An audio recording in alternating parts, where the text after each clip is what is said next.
Há hoje uma instabilidade completa no mundo e às vezes está entrando e adentrando dentro da igreja. Mas Jesus, ele promete o quê? A segurança eterna, quando ele diz que ele é o bom pastor, tá? Então nós vamos falar da continuidade nessa pregação que nós começamos, lembrando que Cristo, ele é o âncora espiritual das nossas vidas. O que é isso, pastor? Quanto mais a tempestade bate nas nossas vidas, o barco pode ir para um lado, pode ir por outro, mas a âncora eterna, mais ela fica firmada, que é Cristo Jesus. Nossas vidas estão firmadas em Cristo. Nossa alma está firmada no âncora da nossa alma, que é Cristo Jesus. E o Evangelho de João, nós vamos ver isso. Jesus é conhecido pelas suas declarações que ele faz. E são declarações profundas, que está falando aos nossos corações, mostrando que ele é Deus. O Evangelho de João foi escrito para mostrar que Jesus é Deus, Deus de Deus, coigual e tem a mesma essência, diferente em funções, mas é o mesmo. Jesus é Deus de Deus. Então, o Evangelho de João desenvolve sobre vários temas, mostrando que Jesus, ele diz 7 vezes a mesma frase que Deus disse lá em Deuteronômio, né? Eu sou, 7 vezes, eu sou, e vai culminar justamente no eu sou o bom pastor, que fala de quê? De segurança eterna, de cuidado eterno. O bom pastor, ele cuida das suas ovelhas. O bom pastor, ele não só cuida das suas ovelhas, mas ele dá a vida pelas suas ovelhas. E isso nos dá o quê, pastor? Garantias eternas. Garantias eternas. Quando nós fundamentamos a nossa vida nesse bom pastor, que não só cuida, mas dá a vida, protege as suas ovelhas. A segurança eterna em Cristo. Abramos nossas Bíblias no Evangelho de João, que é a história de Jesus, a biografia de Jesus, os Evangelhos. Evangelho de João, capítulo 10, do 22 até o 30. Eu gostaria de ler os pares nessa noite, que os amados irmãos lessem os ímpares. Nós vamos ler do 22 até o 30, e que Deus possa falar tremendamente ao seu coração. Tremendamente ao seu coração. Você que não tem Bíblia vai estar exposto aqui no Data Show, tá? Então é uma palavra tremenda aos nossos corações. Justamente com esse tema, a segurança da vida eterna. E nós vamos ver que a vida eterna é conhecer Jesus, estar com Jesus e viver por meio de Jesus. São seguranças que Ele nos dá para a eternidade.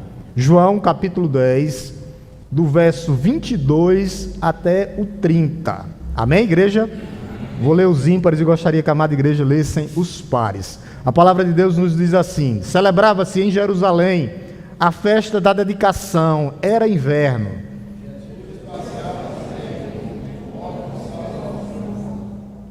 Então os judeus o rodearam e disseram: até quando você nos deixará nesse suspense? Se você é o Cristo, diga francamente.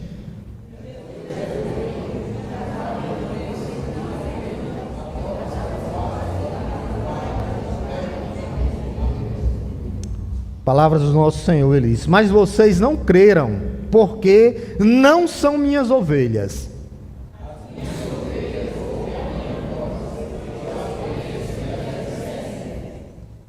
Eu lhes dou a vida eterna, jamais perecerão, e ninguém as arrebatará da minha mão.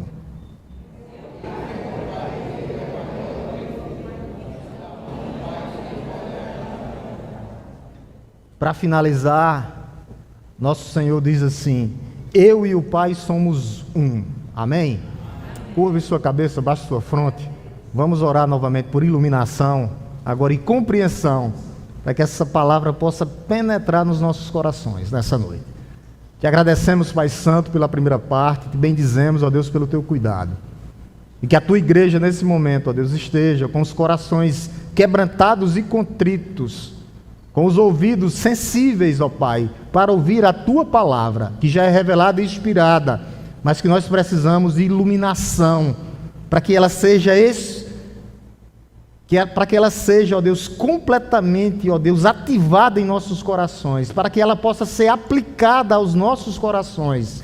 Fala, Senhor, não só a tua igreja, mas aqueles que nos visitam nessa noite, sabendo, ó Deus, que a segurança eterna está em Cristo, nosso Senhor. É isso que nós te pedimos, ó Deus, e já te agradecemos, no nome santo e poderoso de Jesus. Amém? Meus irmãos, quando nós lemos aqui o contexto imediato nessa passagem, é justamente isso. Do versículo 1 até o 21, Jesus está falando que ele é o bom pastor. E que o bom pastor dá a vida pelas suas ovelhas. Ele deu a vida. Então ele deu a vida pelas suas ovelhas. Isso tem que ficar bem claro para a igreja. Deus amou o mundo de tal maneira, mas a morte substitutiva de Jesus é para todo aquele que nele crê. Quem é todo aquele que nele crê? Suas ovelhas, o seu povo. Então do verso 1 ao 21 ele vem falando disso. E é interessante que muitos creram nisso aí.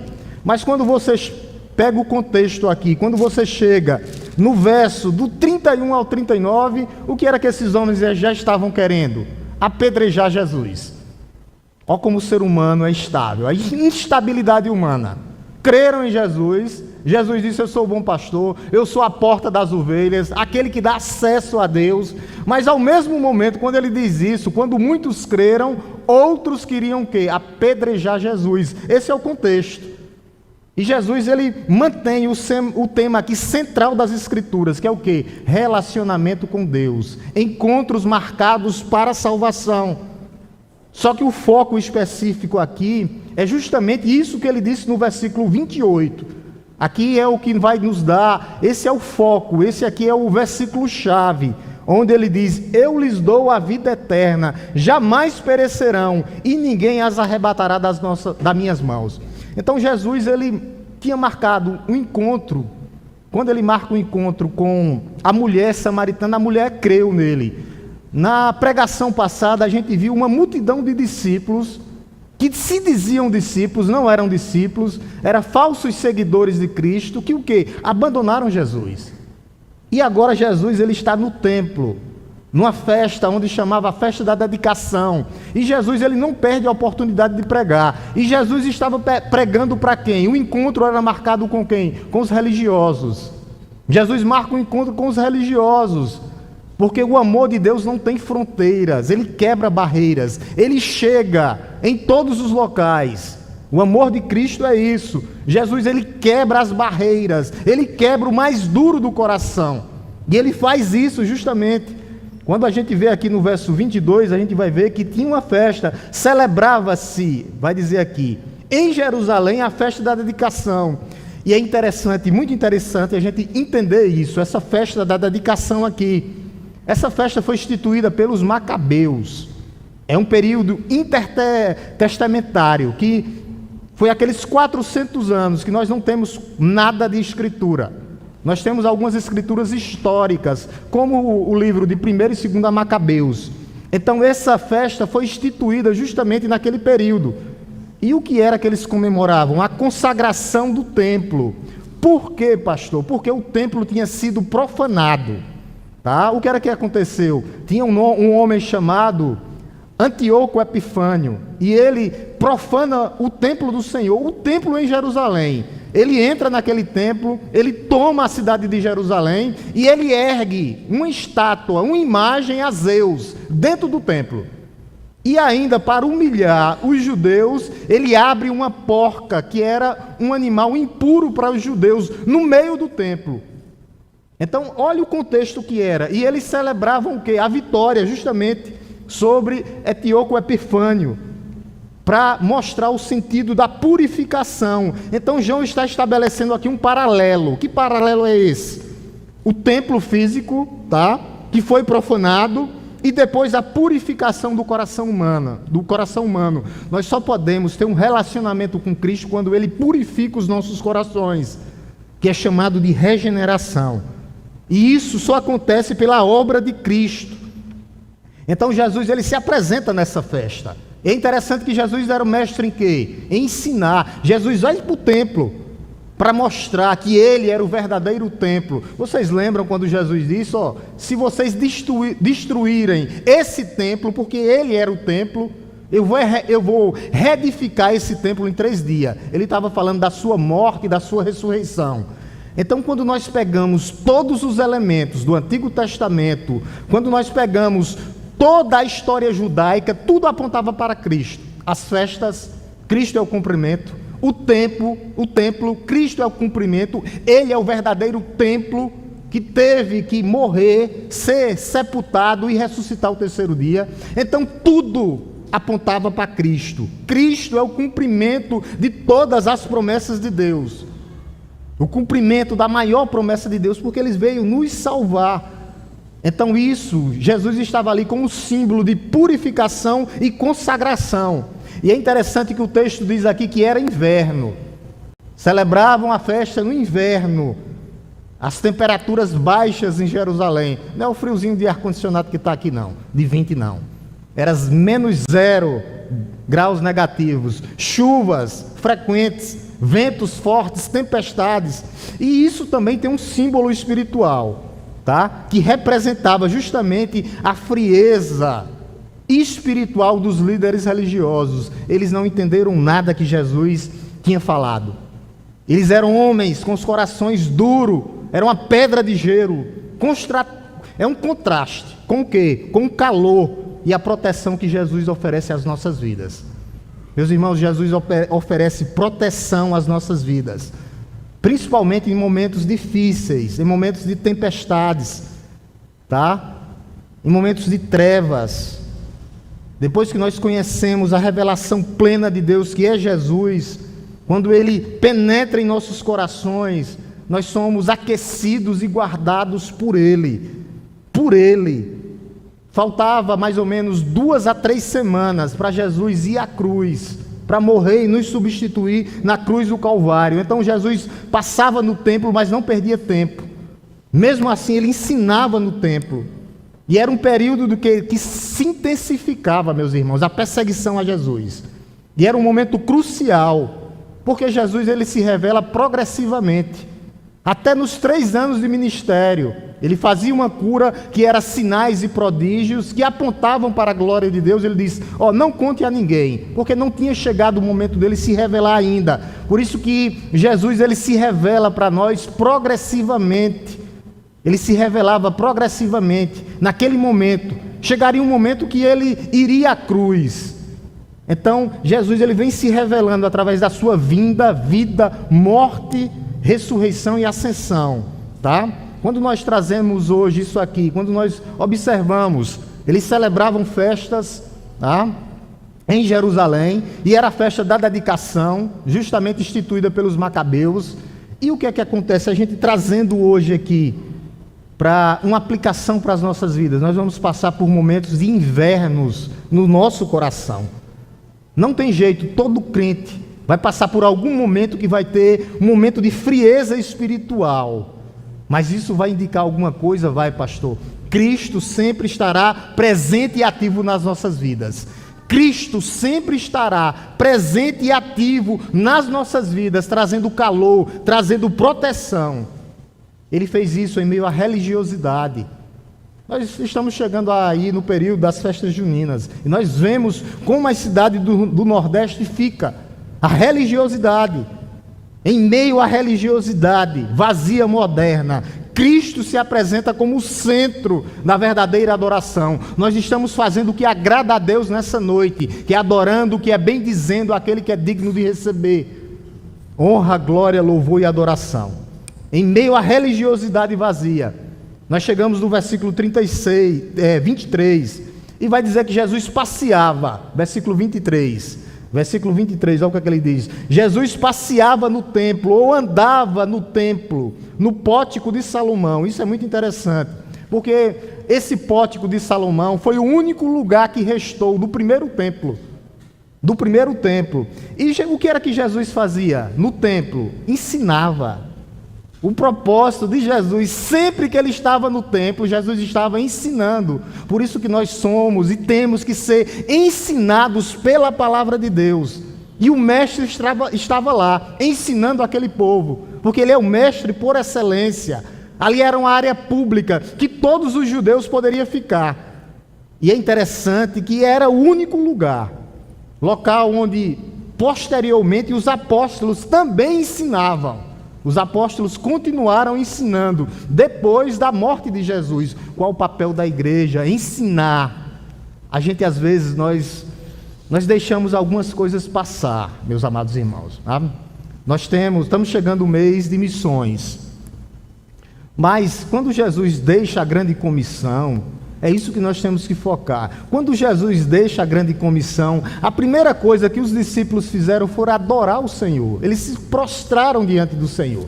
Então, a verdadeira missão começa com adoração. Porque se não tiver adoração, não tem missão. Aí depois Jesus diz lá a frase muito famosa, talvez a mais, né? Ide por todo mundo. Aí ele não termina aí. Tem pessoas que dizem, vamos. Aí ele termina, ensinando-os, batizando-os. Então tem que ser uma missão completa. Começa com adoração, depois nós vamos, ensinamos e continuamos a ensinar. Então esse é o processo que agrada a Deus. E Jesus, ele passeava pelo templo, andava pelo templo. O que é que isso indica? Movimento contínuo. Jesus não parava, ensinava aqui, ensinava acolá. Era isso, ele andava. Não era um mero caminhar casual, não. Sugere o quê? Ensino itinerante, intenso. Jesus sempre ensinou. Se vocês pegarem o Evangelho de João, ele vai focar no ensino. E vocês marcar a palavra ensino, pode ter certeza que tem mais de 30 vezes a palavra ensinar ou ensino no Evangelho de Lucas, de João não, de Lucas. Tá? Então Jesus, ele era mestre em ensinar, por isso ele passeava, ele andava. Então Jesus, meus irmãos, como a igreja, nós temos que fazer com Jesus. Jesus nunca se escondeu, porque ali estava o quê? Uma oposição a Jesus. Quando entrava no templo, havia o quê? Uma oposição a Jesus. Os fariseus, hipócritas. E sempre haverá oposição contra o povo de Deus.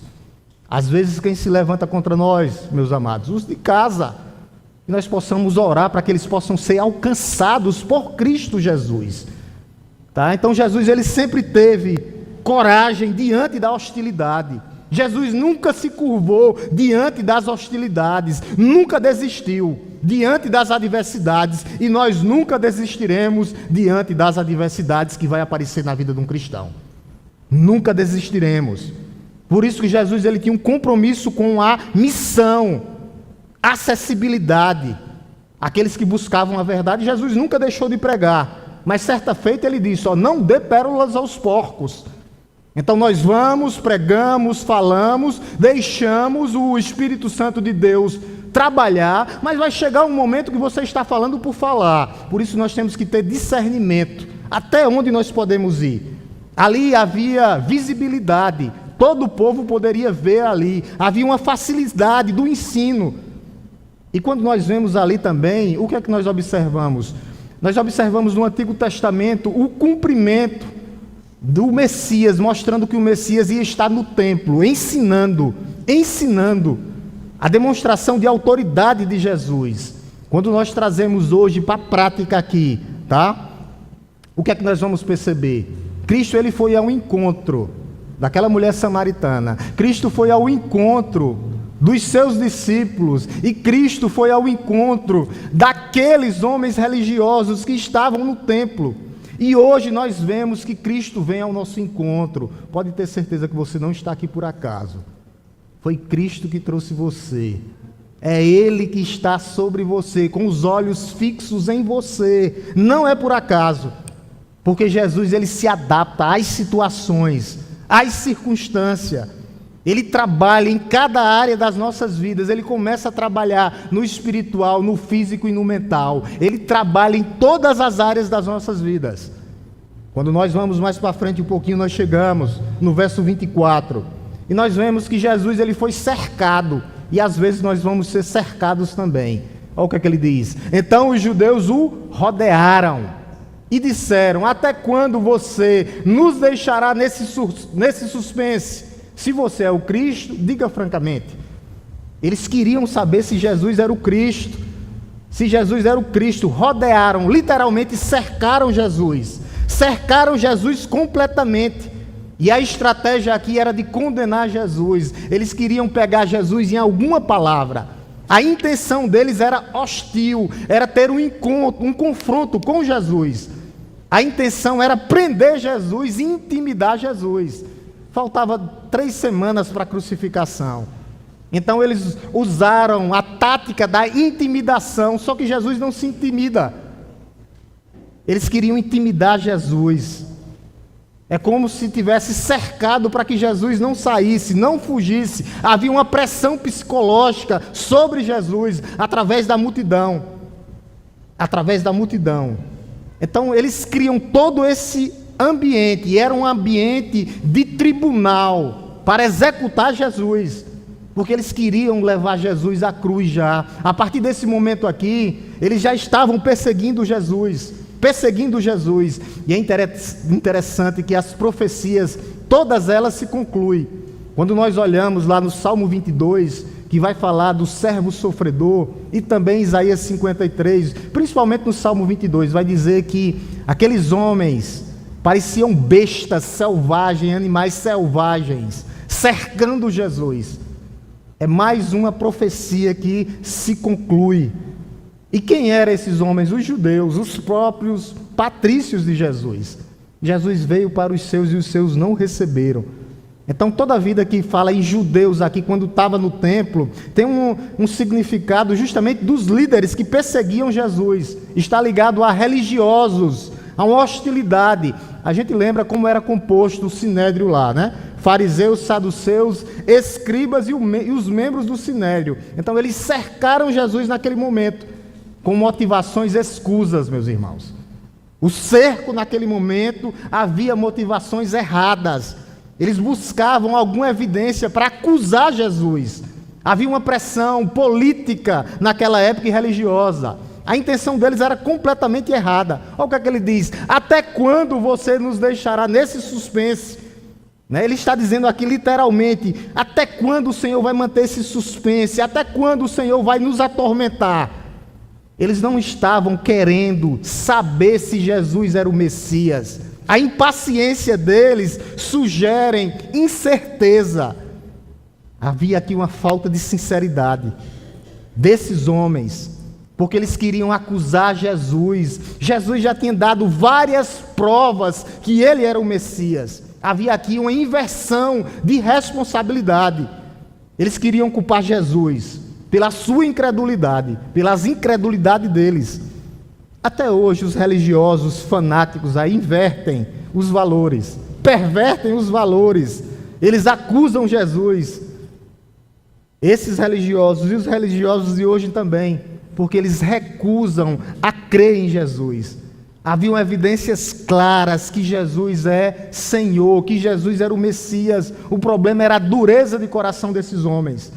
Quando nós trazemos hoje para a prática, não muda muita coisa, não. Quando nós observamos a sociedade do jeito que está, há justamente isso, uma inversão de valores. Eles colocam a culpa em Deus, quando o problema verdadeiramente está na resistência do nosso coração. É o coração duro. E eles dizem no verso 24, ele diz: se você é o Cristo, diga-nos, ou diga francamente, se você é o Cristo, se você é o Messias prometido, se você é o ungido de Deus, o Cristo, fale-nos logo, francamente. Aqui carrega perspectivas políticas, religiosas específicas, meus irmãos. Nunca foi algo espiritual dessa parte.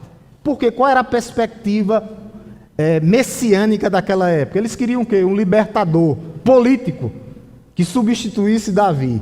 Eles queriam o quê? Um restaurador nacional, para que Israel voltasse o tempo de glória. Eles queriam o quê? Uma figura militar que derrubasse o Império Romano. Era por isso que eles queriam saber se Jesus era o Messias. Eles não entenderam quando Jesus disse que o reino dele é espiritual. Ele veio para mudar os nossos corações. Por isso que há um problema hermenêutico aqui com os fariseus, com os falsos profetas, porque eles distorcem a verdade de Deus. A questão principal era político. A questão principal era a questão militar. eles ignoraram o que Isaías disse sobre o servo sofredor. Eles nunca entenderam. Muitos ainda hoje, preste atenção, meus amados irmãos, muitos ainda hoje procuram Jesus pelas motivações erradas. E muitos vão se frustrar. Muitos vão se frustrar. Muitos vão se revoltar. Muitos vão ficar abatidos e depressivos. Porque Jesus veio curar o problema da nossa alma. Ele veio tratar o problema principal das nossas vidas, que é o pecado que estava enraizado nos nossos corações. Ele veio para salvar. Ele não veio para me dar prosperidade. Se Ele quiser dar, Ele dá. Mas a causa principal é a salvação. Por isso que Ele diz: fale-nos francamente. Fale-nos francamente. Fale-nos abertamente. Fale, Senhor, se você é o Messias. Motivos errados. Motivos errados. Havia uma motivação oculta. Eles queriam armar uma armadilha. Era uma pressão social, um teste que eles estavam fazendo com Jesus. E há nisso tudo uma ironia, porque Jesus tinha dado várias evidências que Ele era o Filho de Deus. Várias. Quantos sinais Jesus não fez? No meio da multidão. Várias declarações de poder e majestade. Tudo que a Escritura falava apontava para Ele. O problema da humanidade, meus amados irmãos, não é ter evidência que Jesus é Deus, de Deus, mas é a questão da incredulidade e da cegueira espiritual, que está no coração da humanidade. É isso, a questão só é essa. O problema não era a falta de evidência, nunca foi. A Bíblia, a palavra de Deus revela que Jesus é o Filho de Deus. Mas a questão era os interesses políticos, a dureza de coração, a incredulidade e principalmente a resistência à verdade. Muitos hoje querem resistir. Quando nós pegamos um paralelo com o mundo atual, com o mundo contemporâneo, é a mesma coisa. Mesma coisa, não mudou nada. A mesma demanda deles. Prove que Deus existe. A natureza proclama a glória de Deus. Olhe para o céu, só precisa olhar. A natureza proclama a glória de Deus, é belíssimo. Os passarinhos cantando, voando. A majestade de Deus. Mostre-nos sinais, eles querem sinais. Quando na verdade já possui evidência completa nas Escrituras Sagradas. Mas o problema é resistir à verdade. Quando nós trazemos isso aqui para a prática, a clareza de Deus. As Escrituras Sagradas, a palavra de Deus é clara. Por isso tem que ter uma iluminação do Espírito Santo. É claro que Cristo ele é suficiente para as nossas vidas. Então, repito, o problema nunca foi a falta de evidência que Jesus é Deus. Nunca foi isso. Mas é a resistência de um coração endurecido. Por isso que Jesus responde a eles no verso 25. Olha o que é que Jesus diz. Jesus é interessante, é mestre em retórica, né? Mestre em rebater. Olha o que é que ele diz no verso 25. Jesus respondeu: já falei, já tinha falado várias vezes, mas vocês não acreditam. As obras que eu faço em nome do Pai dão testemunho de mim. Jesus disse: não adianta, eu posso falar 1, 2, 3, 4, 5, 10 vezes, vocês não vão crer. A resposta de Jesus é: eu já falei. E eles creram? Não. Jesus vinha se revelando progressivamente, mostrando que era o Messias de Deus, no seu agir, nas suas curas, na sua fala. Ele se revelou progressivamente, com declarações diretas, quando ele diz aqui antes, lá no versículo 6, eu sou o pão da vida. Quando ele diz, eu sou a luz do mundo, antes de Abraão existir, eu sou. Quando ele diz, eu sou a porta que dá acesso a Deus, somente se vocês passarem por mim. E quando ele diz aqui no capítulo 10, eu sou o bom pastor. As ações messiânicas de Jesus, purificação do templo, só Ele poderia purificar o templo. Porque a casa de Deus aqui é casa de oração, cura nos sábados, só quem cura é Deus. Ele cura e perdão de pecados, que só quem pode perdoar pecados é Deus. Então Jesus ele tinha essa sabedoria estratégica. Jesus disse, eu já falei para vocês. Só que os fariseus, suas expectativas messiânicas eram distorcidas. E Jesus, naquele momento ali, não precisava mais fazer declaração pública, porque o tempo estava se aproximando, aonde ele ia cumprir justamente o que Deus deixou para ele cumprir. Quando Jesus ele dá um diagnóstico aqui, ele diz: eu já falei. Aí ele diz: olha o diagnóstico de Jesus: eu já falei, diagnóstico e prognóstico. Vamos lá, estou com uns médicos aqui. Diagnóstico e prognóstico. Já falei. Aí ele vai dizer: mas vocês não acreditam? Eu posso falar, vocês não vão crer. O problema de vocês é incredulidade. Eu já falei, eu continuo falando, vocês não vão crer. Indica o que? Credulidade, incredulidade. E aqui quando ele diz assim: já falei, mas vocês não vão crer, essa incredulidade aqui é incredulidade persistente e deliberada. Não vão querer crer. Não, nunca foi falta de evidência, mas é rejeição ao próprio Filho de Deus. A natureza da incredulidade está em 3 atos: vontade, tá? Foi uma escolha deliberada deles de não crer; moral, baseada em interesses próprios; e espiritual, resultado da dureza de coração deles. Jesus: eu já falei, mas vocês não vão acreditar. Evidências de rejeição à palavra de Deus, aos milagres que Jesus fez. Aí Jesus vai e completa: as obras que eu faço em nome de meu Pai, as obras que eu fiz em nome do meu Pai. E ele diz mais: do meu Pai, e dão testemunho de mim. Tudo que Jesus fez: curou leprosos, purificou o templo, purificou leprosos, coxos andaram, mudos falaram. Tudo isso manifestava, os sinais e milagres apontavam para a manifestação da glória de Deus. Compaixão, ele se compadeceu das suas ovelhas, revelando o coração bondoso de Jesus. Tudo o que Jesus fez, as profecias, todas elas se concluem.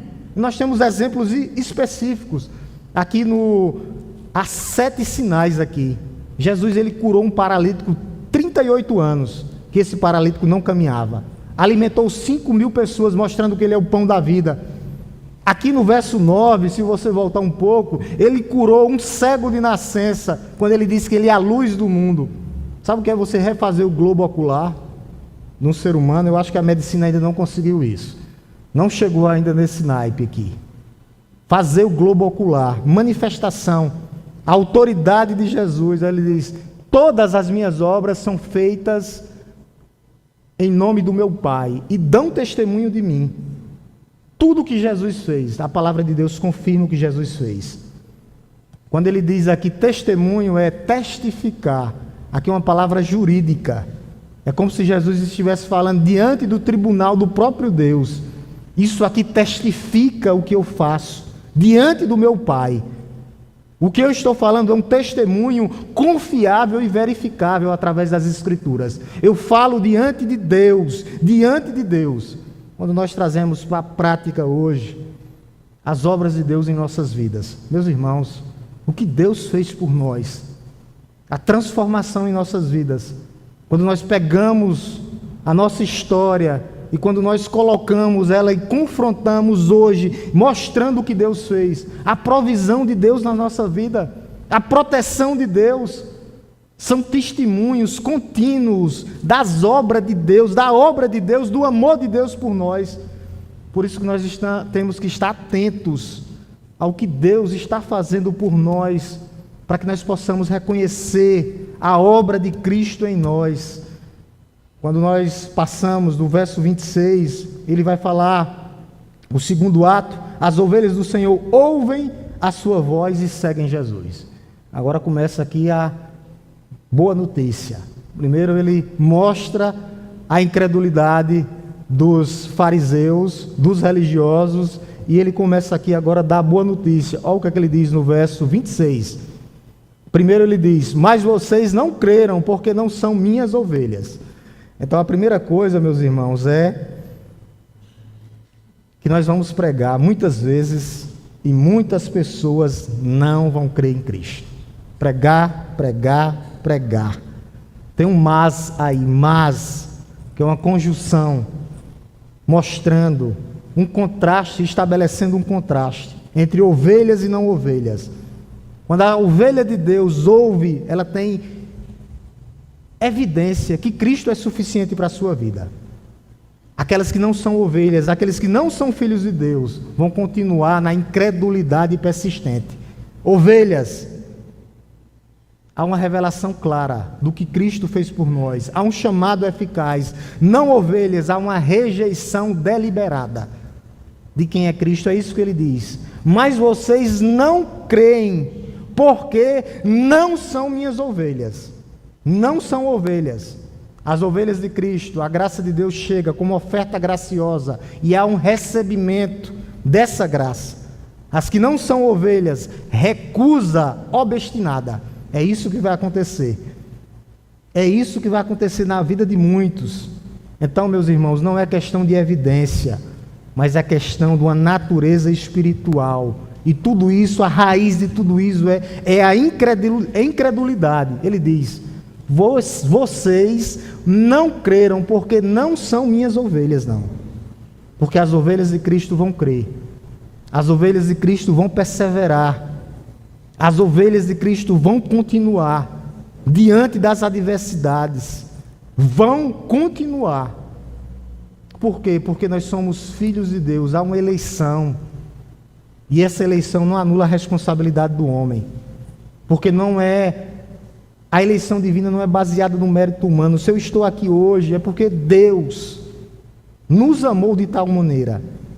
Isso está fundamentado na graça de Deus. Há uma natureza espiritual envolvida nisso tudo aqui. Nós temos que pertencer ao rebanho de Cristo. A questão sempre foi espiritual. Não é meramente uma causa humanista, não, mas envolve transformação da natureza. Por isso que esses homens aqui não creram. Se vivessem eternamente, iam continuar sem crer. Sem crer. A palavra foi pregada para eles. Jesus disse: eu já falei para vocês. Sabe qual é o problema? O problema é que vocês não são minhas ovelhas. Vocês não fazem parte do meu rebanho. Eles não tinham conhecimento divino. Jesus, ao contrário, conhece as suas ovelhas. E ele não muda. Não muda. Por isso que ele entra agora nas características das suas ovelhas, as características dos filhos de Deus. Isso é fundamental. Será que nós estamos seguindo isso aqui? É o que ele diz no verso 27. As características do povo de Deus. Verso 27. As minhas ovelhas ouvem a minha voz, e eu as conheço, e elas me seguem. 3 características das ovelhas de Cristo. Esse versículo, meu amado irmão, estabelece, uma base da continuidade da vida cristã. É muito interessante. As minhas ovelhas ouvem a minha voz, e eu as conheço, e elas me conhecem. Toda ovelha de Cristo conhece a voz do bom pastor. Por isso que nós respondemos um dia, porque nós somos ovelha. Quando nós percebemos algumas implicações aqui, isso é muito importante. Nem todos, que ouvem o Evangelho vão responder positivamente. Geralmente não há uma boa recepção à palavra de Deus, porque eles pensam que nós queremos impor alguma coisa sobre eles. Não, é o Espírito Santo de Deus que converte e que convence o homem do pecado, da justiça e do juízo. Por isso que a igreja deve confiar simplesmente na soberania de Deus, na ação de Deus convencendo o homem. Nós temos que lembrar aos amados líderes que estão aqui hoje e evangelistas, não deve se desencorajar, porque haverá rejeições no seu ambiente de trabalho também. Às vezes nós estamos lá animados, quando nós pregamos, há uma rejeição. Fiquem sabendo, meus irmãos, que somente as ovelhas de Cristo responderão ao seu chamado. Somente as ovelhas de Cristo receberão o seu chamado, responderão, somente elas. Então nós que somos crentes aqui, nós temos que nos alegrar e sermos gratos por pertencer a essa família, a esse rebanho espiritual. para aqueles que são investigadores da vida dos outros. Examine-se você, examine o seu coração primeiro, para saber se verdadeiramente você foi alcançado por Deus. Antes de você avaliar a vida do outro, avalie-se a si mesmo. Ele vai dizer: as minhas ovelhas ouvem a minha voz, e eu as conheço, e elas me seguem. Esse versículo aqui é o cerne, é o coração dessa passagem. E ele apresenta 3 características fundamentais para as ovelhas de Cristo, para o povo de Deus. É uma sequência aqui lógica, tá? A primeira característica é as minhas ovelhas. Primeiro, as minhas ovelhas, ouvem. Nós temos que escutar o chamado do bom pastor. É aqui não uma mera audição, não. Mas implica em ouvir. A implicação é guardar a palavra de Deus e responder a Cristo. Isso envolve responder, ouvir e responder a Cristo. Ouvir a voz de quem? De Cristo. Elas ouvem a minha voz, a voz de Cristo. Aonde nós encontramos, meus amados, a voz de Cristo hoje? Nas Escrituras Sagradas. Não é através de revelações que não vão se concluir nas nossas vidas, mas através da revelação única de Deus, que é a revelação inspirada nesses 66 livros. É aqui que nós ouvimos a palavra de Cristo. Por isso que o Espírito Santo de Deus vai nos iluminar para que nós possamos entender a autoridade da voz de Cristo. Ouvem a voz de Cristo. E é através de Cristo, é através da pregação. Quando nós pregamos, as pessoas vão ouvir. Paulo fala isso lá em Romanos. A fé vem por ouvir, e ouvir a pregação de Cristo. A pregação é sobre Cristo, é sobre o bom pastor. Então a gente vê aqui uma instrumentalidade, Deus preparando os ouvidos humanos para receber a palavra de Deus. Reconhecimento da voz do bom pastor. Isso traz consciência para as nossas mentes, transformação, direção espiritual. Quando nós percebemos, quando nós ouvimos a voz de Cristo, nós vamos ter discernimentos. As ovelhas de Cristo, ela tem sensibilidade espiritual, só que ela tem que ser desenvolvida. Nós vamos ter discernimento entre a voz do bom pastor, que é Cristo, e a voz daqueles que não são os salteadores. Quem é de Deus e quem não é de Deus. Quem está falando da parte de Deus e quem não está falando da parte de Deus. Por isso que ele disse: as minhas ovelhas. É justamente, Jesus é especialista em trazer contrastes. As suas ovelhas e aquelas que não são ovelhas de Cristo. Somente as ovelhas de Cristo ouvem as palavras anunciadas. Somente elas vão ter compreensão espiritual. A segunda característica da ovelha, olha o que é que ele diz. Ele diz: ouvem a minha voz e eu as conheço. Jesus conhece cada um pelo seu nome. Jesus te conhece pelo teu nome. Jesus te conhece pelo teu nome. Jesus te conhece e está contigo nas palmas da sua mão, te guardando, te consolando nos momentos difíceis. Eu as conheço. Aqui é um conhecimento divino, totalmente distinto de conhecer por conhecer, não. É um conhecimento relacional, um conhecimento íntimo que Deus tem. Ele nos conhece profundamente. E esse conhecimento que Ele quer é um conhecimento que vai nos levar para a eternidade, o conhecimento eterno, que Ele já nos conhecia antes da fundação do mundo, baseado na sua soberania, baseado no seu amor imutável. Aqui é um conhecimento completo. Ele sabe, conhece os nossos corações. Cada pensamento, meus irmãos, Jesus Ele conhece. Ele sonda os nossos corações, cada necessidade. Ele sabe da tua fragilidade nessa noite. Ele sabe da tua situação emocional nessa noite. Ele sabe como você está se sentindo. Cada potencial que você tem para que você possa desenvolver aqui na igreja. Ele sabe de todas as coisas. Por isso que Ele, conhecendo as nossas vidas, nós temos que lembrar que nenhuma das suas ovelhas serão esquecidas. Ninguém fica para trás. Ninguém fica para trás do rebanho de Deus. Cada um das ovelhas tem o seu valor, é isso. eu as conheço. Isso é valor espiritual. Eu as conheço. É o cuidado personalizado, individualmente, por cada um das suas ovelhas.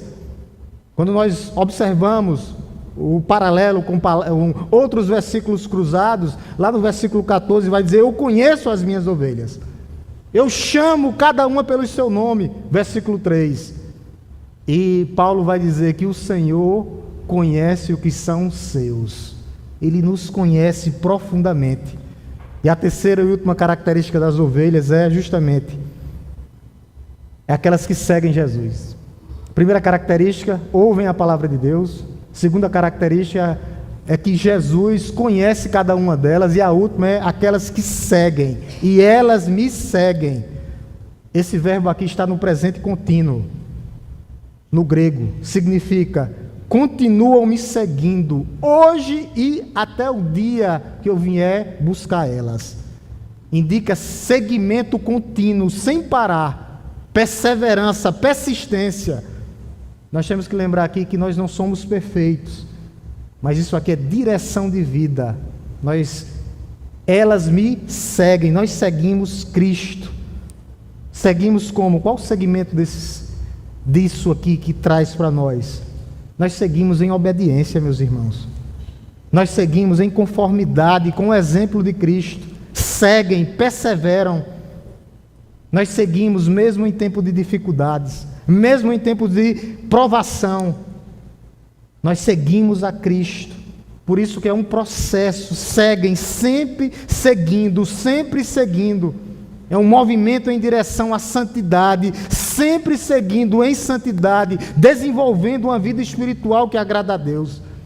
Quando nós trazemos para evidências práticas das nossas vidas, nós temos que ver que o amor de Cristo, ele é crescente nas nossas vidas, e nós temos que amar crescentemente Cristo através da sua palavra, porque Ele está testando o seu povo. Nós estamos num processo onde Deus está maturando a sua igreja.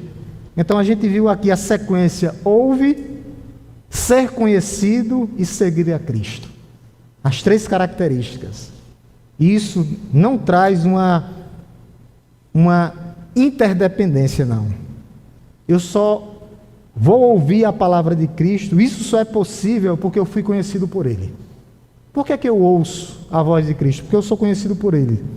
Por que é que eu sigo a Cristo? Porque esse é o resultado de ouvir a palavra de Cristo. Então estão interligadas. É isso que nos dá a garantia de seguir a Cristo, continuar seguindo a Cristo. Por isso que nós temos que fazer um autoexame nessa noite. Como nós estamos seguindo a Cristo? Como nós estamos seguindo a Cristo?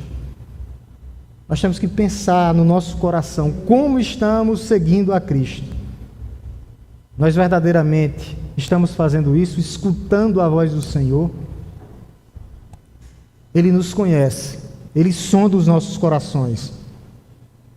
Ele sonda os nossos corações. Pode ter certeza que se você tiver essas características aqui, você faz parte da família de Deus. E eu creio nisso. Nós temos que ter esse crescimento, desenvolver essas qualidades. E ele termina no verso 28 ao 30, falando que as ovelhas de Cristo estão seguras em suas mãos. Olha o que é que ele diz no verso 28. Verso 28. Eu lhes dou a vida eterna, jamais perecerão, e ninguém as arrebatará da minha mão.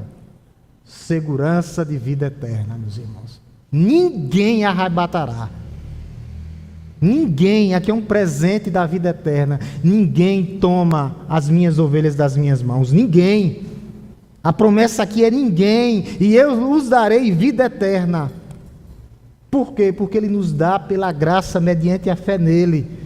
Gratuitamente. É pela graça mediante a fé. Não é um salário, não é um pagamento, não. Flui da graça de Deus em nossas vidas. Não foi eu que conquistei, foi graça, é um presente, é uma dádiva, e não é no futuro, é agora, no tempo presente. Ele disse: eu dou, não é eu darei. Não, eu dou a vida eterna no presente. A vida eterna começa nesse momento, quando você é convertido. Começa aqui e agora. Eu dou no presente. Não é apenas sobre duração, mas sobre qualidade de vida. Aqui é questão de posse. Posse. Ninguém tomará as minhas ovelhas da minha mão. Ninguém.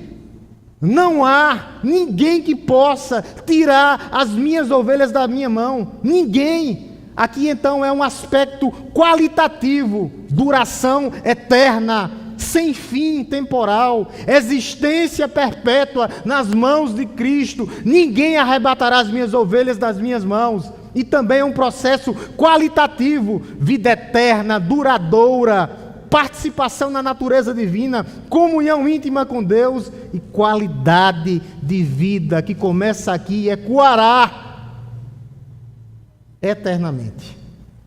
Por isso que há aspectos relacionais também. Aspectos relacionais. Pessoal com Deus. Ninguém arrebatará das minhas mãos. Ele nos conhece, Ele conhece o profundo das nossas almas. A vida eterna não pode ser perdida, porque é dada por Deus. Foi Cristo que morreu por nós. Ninguém pode nos arrebatar da mão de Deus. Não depende de minha performance. Não é performance humana, mas é uma manutenção de Deus nas nossas vidas. E o resultado é o que Cristo fez por nós. Jamais perecerão, jamais. Essa negação aqui, no grego, é uma dupla negação, e a mais forte possível, indica impossibilidade, é nunca, jamais perecerão, nunca, jamais. Perecer, nelas não serão destruídas, no grego é isso. Elas não serão ou cairão em ruína completa, elas não perderão a vida eterna, elas não serão separadas de mim, porque elas nunca perecerão. Essas são as implicações. Segurança nas mãos de Deus. A obra de Cristo, meu amado irmão, é maior do que as suas imperfeições. Por isso que ninguém arrebatará das mãos de Cristo. A justificação não é revertida, porque foi Cristo que morreu na cruz por nós. Ninguém pode reverter o que Cristo fez por nós na cruz do Calvário. Satanás não pode, o acusador das nossas almas não pode destruir os eleitos de Deus. A obra de Cristo na cruz do Calvário, ele derrota Satanás. Quando ele vai à cruz, quando ele ressuscita ao terceiro dia, ele esmaga a cabeça da serpente. Por isso que ninguém que é ovelha de Deus jamais perecerão, e ninguém as arrebatará das nossas mãos, das mãos de Cristo. Ninguém. Segurança diante das circunstâncias. Está passando por tribulação, Jesus está no controle da tua vida. Está passando por dificuldades, não anula a sua salvação. Deus garante, porque ninguém arrebatará a ovelha de Cristo da mão de Cristo. Isso significa providência divina. Essas são as bases, porque Deus é imutável, Ele não muda o que Ele prometeu, Ele é fiel para cumprir. A obra de Cristo foi completa e definitiva na cruz do Calvário. E ainda Ele deixou o Espírito Santo de Deus como selo e garantia. Ninguém as arrebatará. É ninguém. Arrebatar aqui é arrancar das mãos de Deus. Ninguém vai arrebatar, mesmo tentando com violência. A palavra no grego é isso. Ninguém arrebatar. Pode chegar com a maior violência. Ninguém vai roubar. Ninguém vai saquear minhas ovelhas. Ninguém tirará as minhas ovelhas da minha mão. Ninguém. Ninguém. Porque a mão de Cristo é símbolo de poder. Ele criou todas as coisas. Ele é poderoso. Criador dos céus e da terra, sustentador de todas as coisas, nos protege. Ninguém nos arrebatará. Ele é dono das nossas vidas, propriedade legítima de Deus. Você é a ovelha do Senhor. Por isso nós temos proteção. Por isso que nós temos esse bom pastor que dá vida pelas suas ovelhas, em compaixão, provisão, orientação. É isso que Jesus vai falar, que Davi vai falar lá no Salmo 23. As forças celestiais não podem nos arrebatar da mão de Deus. As forças externas, Satanás e seus demônios, não. A perseguição também não. A morte física também não. As circunstâncias adversas também não. Ninguém pode nos tirar da mão de Cristo. Ninguém. Nem as forças internas. Dúvidas. Está com dúvidas?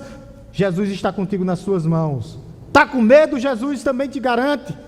Os pecados e falhas, nada disso pode arrebatar da mão de Cristo. As nossas fraquezas, as nossas mudanças emocionais, as forças cósmicas, principados e potestades, os elementos do mundo, as vãs filosofias, nem as pressões culturais podem nos arrebatar da mão de Deus. Aqui nós podemos pegar uma palavra, o absolutismo da proteção de Deus. Completamente, ninguém, ele diz ninguém, absolutamente nenhuma pessoa ou força, nem nos céus, nem na terra, ninguém toma os meus filhos da minha mão, as minhas ovelhas, ninguém. Isso inclui até você mesmo. Nem você que está aqui hoje pode verdadeiramente se afastar de Cristo, se você for ovelha dele. Você vai tentar, mas um dia vai voltar. Ele dá garantia. Isso inclui até nós.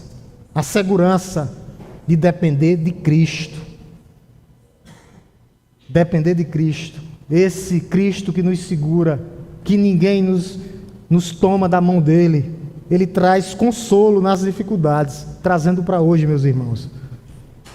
Consolo nas dificuldades. Confiança de salvação. A segurança de Cristo, não há oscilação nele, ele não oscila, ele não muda. Por mais que nós mudamos, por mais que nós somos frágeis, inconstantes, ele não muda. Ele continua nos dando coragem para que nós possamos prosseguir nessa vida. Nós possamos nessa noite sair daqui encorajados. Aquilo que meu Pai me deu é maior do que tudo, ele vai dizer isso. Que coisa! Nós fomos dados por Deus, ele vai dizer isso no versículo 29. Aquilo que meu Pai me deu é maior do que tudo. Maior do que tudo. Deus é maior do que tudo, por isso ele nos deu ao próprio Cristo, para que Cristo pudesse nos proteger. A presença do Filho sustentando as suas ovelhas. A base da obra redentora de Cristo. A responsabilidade do filho em cuidar daquilo que o pai lhe deu, que somos os seus filhos. Por isso ninguém que é filho de Deus vai se perder.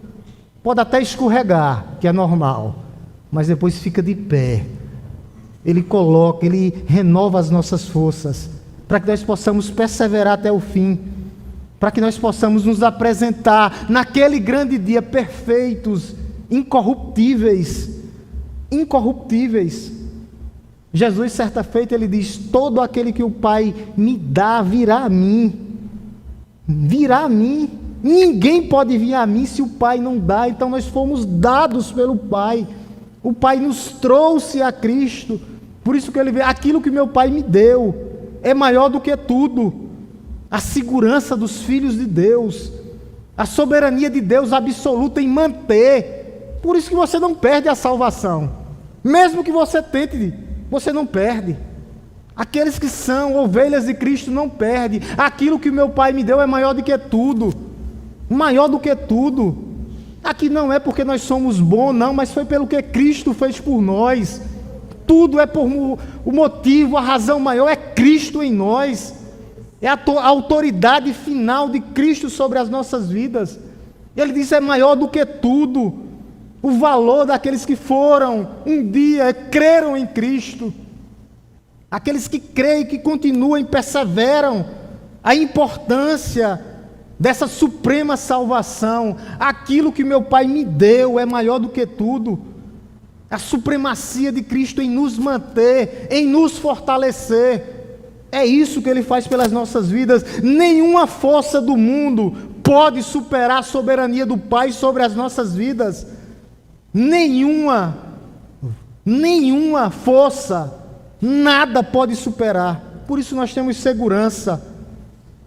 Ele vai dizer: da mão do Pai ninguém pode arrebatar. Da mão do Pai ninguém pode arrebatar. Interessante que ele diz: da minha mão, no versículo 28, ninguém pode arrebatar. A dupla segurança do crente. Versículo 28, da minha mão ninguém pode arrebatar. E agora ele diz, para garantir mais ainda, para dizer: da mão do Pai ninguém pode arrebatar. Porque o Pai e o Filho são um, coexistente, coigual em poder e majestade. Mão do Filho, versículo 28, mão do Pai, versículo 29. Segurança absoluta de salvação, de proteção, debaixo da mão poderosa de Deus, aquele que nos sustenta, nos guarda, ninguém pode arrebatar.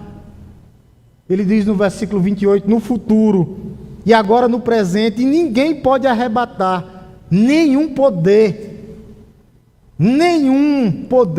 a impossibilidade ontológica, ninguém pode nos tomar da mão de Cristo. Ninguém pode nos tomar das mãos de Cristo, ninguém, porque Ele tem toda a autoridade, Ele tem todo o amor pela vida dos crentes, e a gente vê o que a doutrina da Trindade aqui, a cooperação entre Pai e Filho, a unidade entre Pai e Filho, a segurança eterna, o caráter de Deus em manter os seus filhos. É isso que Ele faz sobre as nossas vidas. E isso traz consolo aos nossos corações. Corações fracos. Nós somos fracos, meus irmãos. Mesmo quando nós nos sentimos frágeis, nós estamos nas mãos onipotentes de Deus, guardados por Deus. Isso nos dá confiança de ir ao Pai através do Filho em oração, descansar na providência de Deus. E ele encerra dizendo: eu e o Pai somos um, para mostrar que Ele é Deus de Deus, coigual e coeterno. Eu e o Pai somos um, versículo 30. Eu e o Pai somos um. Aqui a mesma natureza, a mesma pessoa, diferente de funções. O Filho tem uma função diferente do Pai, mas a mesma natureza, coiguais, coeterno.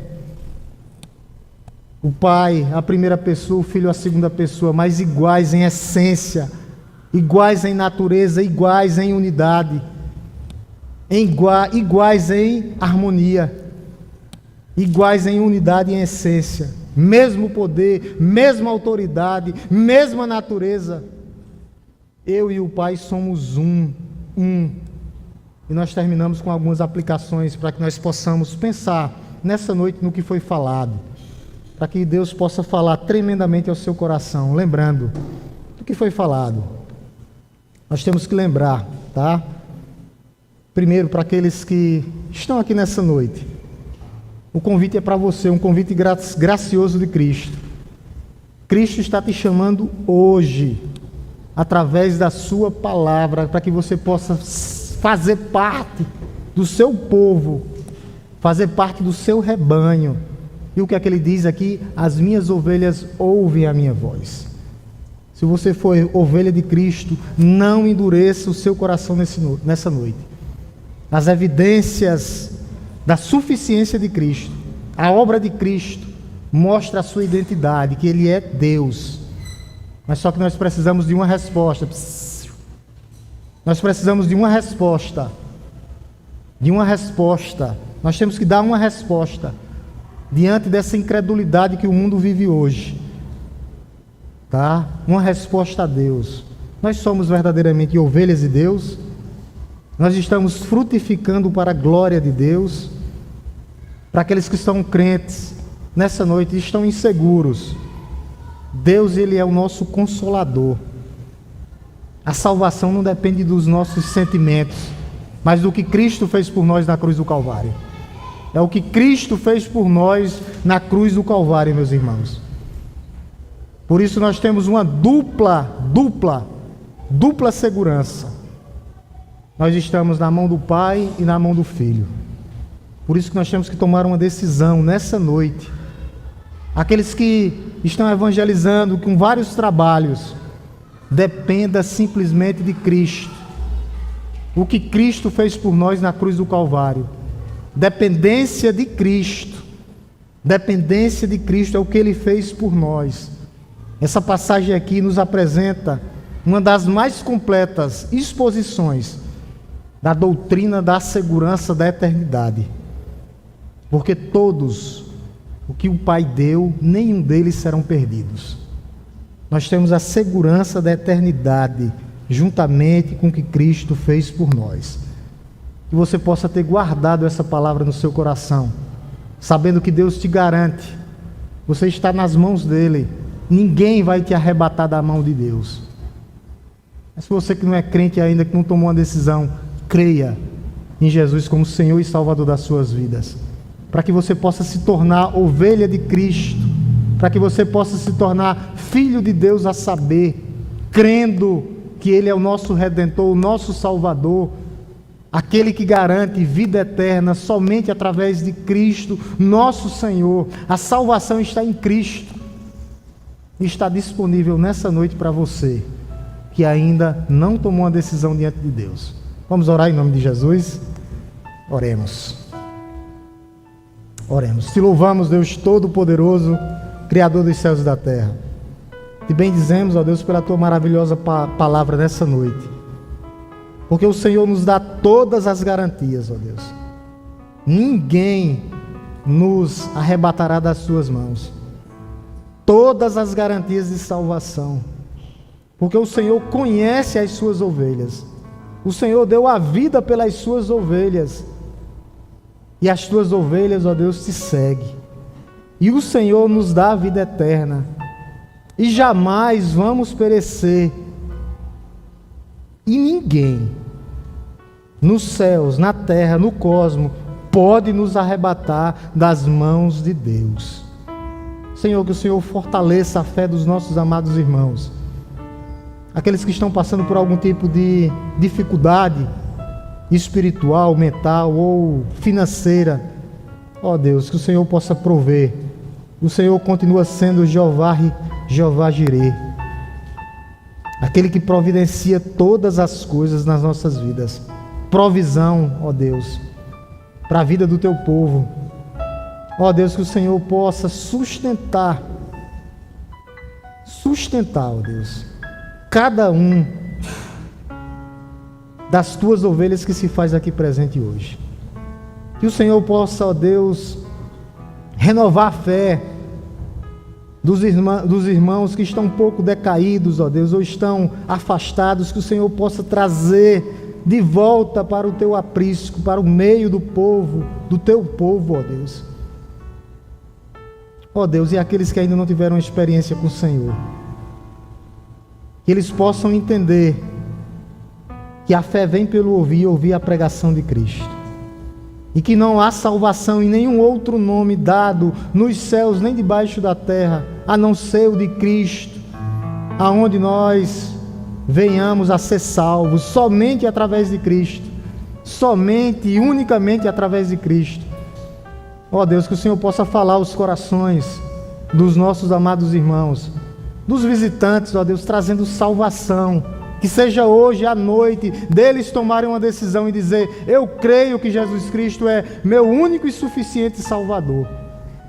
A igreja continua orando, a igreja continua orando, a igreja continua orando. Alguém nessa noite que entendeu que somente o céu é para aqueles que são ovelhas de Cristo e querem reconhecer Cristo como seu único e suficiente Salvador, dando um passo de fé nessa noite. A palavra de Deus lá em João 1:12 vai dizer que todos os que receberam, deu-lhes o poder de ser feitos filhos de Deus, a saber, nós só nos tornamos ovelhas de Cristo quando cremos nele. Há alguém nessa noite que quer tomar uma decisão e crer que Cristo é seu único e suficiente Salvador? Se há alguém, levantem de suas mãos que eu quero orar pela sua vida. Há alguém nessa noite convencido, com convicção, que crê que Jesus é seu único e suficiente Salvador e quer tomar uma decisão diante de Deus? Se há, levante de suas mãos que eu vou orar pela sua vida. orar pela sua vida. Não tenha dúvida, proteção verdadeira somente para as ovelhas de Cristo. Alguém nessa noite convencido do pecado, da justiça e do juízo. Se você tem convicção que ouviu essa mensagem, que Deus está trabalhando no teu coração, se o teu coração pegou fogo nessa noite, alguém nessa noite, com convicção, se levante de suas mãos que eu vou orar pela tua vida. Nós vamos orar como igreja do Senhor. Não se envergonhe, Deus não se envergonha de você. Alguém nessa noite, com convicção, meu coração tem que ter pegado fogo através dessa palavra. Se não há, que Deus possa te dar uma nova oportunidade. Ainda na tua presença, Pai Santo, nós te louvamos nessa noite. Que o Senhor abençoe os nossos amados visitantes. Que seja uma semana, ó Pai, abençoada e abençoadora na tua presença. Que nós possamos, ó Deus, prosseguir olhando para o Senhor, que é o autor e o consumador da nossa fé. Que o amor de Deus Todo-Poderoso, Criador dos céus e da terra, que a graça redentora, salvadora, transformadora do nosso Senhor e Salvador Jesus Cristo, e que as doces consolações do Espírito Santo de Deus esteja conosco, não só hoje, mas todos os dias das nossas vidas. Amém? Com oração silenciosa, a igreja se despede.